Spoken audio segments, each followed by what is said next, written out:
नमो बुद्धाय. सर्वांना क्रांतिकारी जय भीम. आंबेडकरी चळवळ या यूट्यूब चॅनलमध्ये आपले सर्वांचे स्वागत आहे.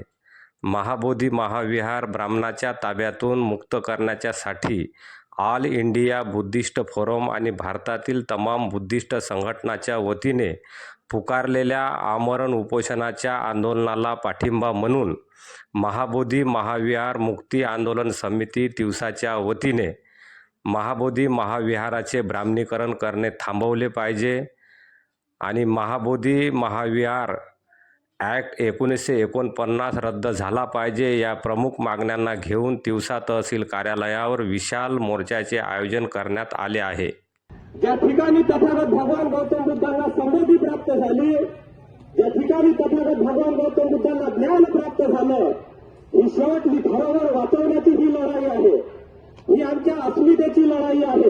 कारण ही जर आमची धरोहर, ही जर आमची अस्मिता आम्ही जर वाचू शकलो नाही तर हे ब्राह्मण उद्या हेही घोषित करायला मागे पुढे पाहणार नाही की या देशामध्ये तथागत भगवान बुद्धाचा जन्मच झाला नाही, ही ते घोषित करणार. कारण आज सत्ता त्यांच्याजवळ आहे, शासन त्यांच्याजवळ आहे, संपत्ती त्यांच्याजवळ आहे, पैसा त्यांच्याजवळ आहे, सर्व गोष्टी त्यांच्याजवळ आहे आणि त्यामुळे ते साम दाम दंड भेद या सगळ्या गोष्टीचा वापर ते करतात आणि करून हे सर्व षडयंत्र रचून या देशात जो हा त्यांनी सांस्कृतिक दहशतवाद निर्माण केला आहे, या सांस्कृतिक दहशतवादाला उत्तर देण्यासाठी, सडेतोड उत्तर देण्यासाठी हा मोर्चा आयोजित केला आहे.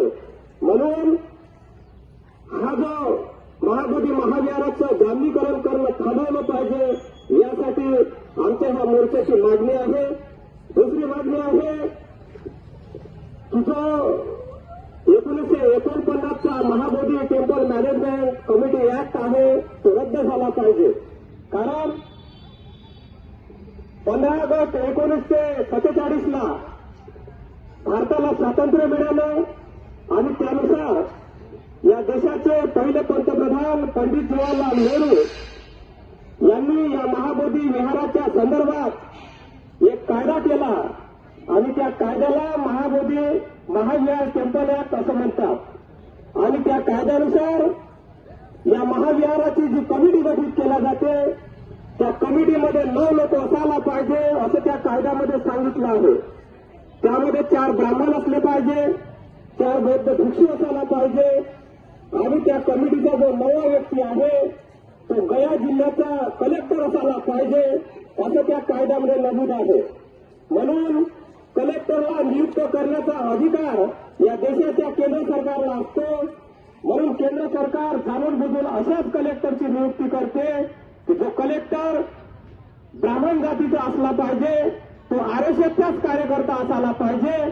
म्हणून अशा कलेक्टरची नियुक्ती करून ते एका बाजूला 5 ब्राह्मण होतात आणि एका बाजूला 4 बौद्ध भिक्षू होतात आणि अशा पद्धतीने झाल्याच्या नंतर ते सर्वच्या सर्व निर्णय ते महाबोधी महाविहाराच्या संबंधाने त्यांच्या बहुमताने ते घेतात आणि त्या महाबोधी महाविहाराला जो लाखो करोड रुपयाचा निधी देश विदेशातून लोक देत असतात, जेणेकरून या निधीच्या माध्यमाने या देशात तथागत भगवान गौतम बुद्धाच्या धर्माचा प्रचार आणि प्रसार झाला पाहिजे. त्याचबरोबर या विहारामध्ये जे देश विदेशातून लोक येतात त्या देश विदेशातून येणाऱ्या लोकांना तिथे राहण्याची व्यवस्था झाली पाहिजे, त्यांच्यासाठी जेवणाची व्यवस्था झाली पाहिजे. या सर्वच प्रकारच्या व्यवस्था त्या निधीतून झाला पाहिजे यासाठी हे लोक निधी देत असतात.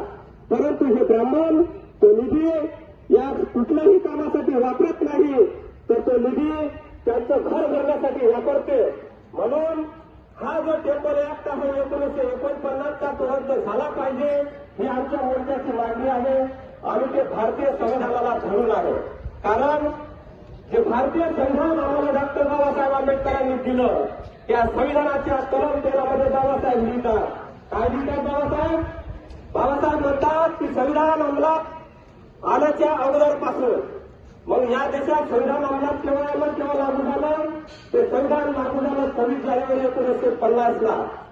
संविधान लागू झाल्याच्या अगोदरपासूनचे जे कायदे आणि अधिनियम हे अस्तित्वात असतील आणि हे अधिनियम जर नागरिकांच्या मूलभूत हक्काच्या आड येत असतील, नागरिकांच्या मूलभूत हक्कावर बाधा पोहोचवणारे असतील, ते अधिनियम हे आपोआपच रद्दबातल ठरवले जाईल.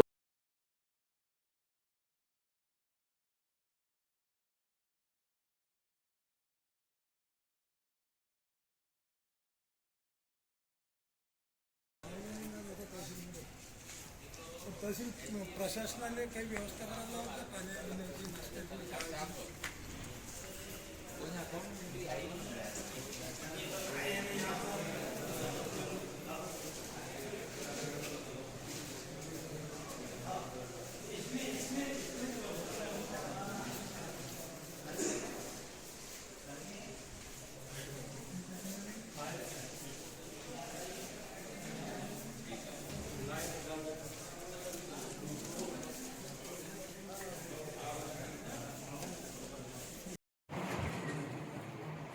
धन्यवाद साहेब. आमच्या भावना आमच्या मागण्या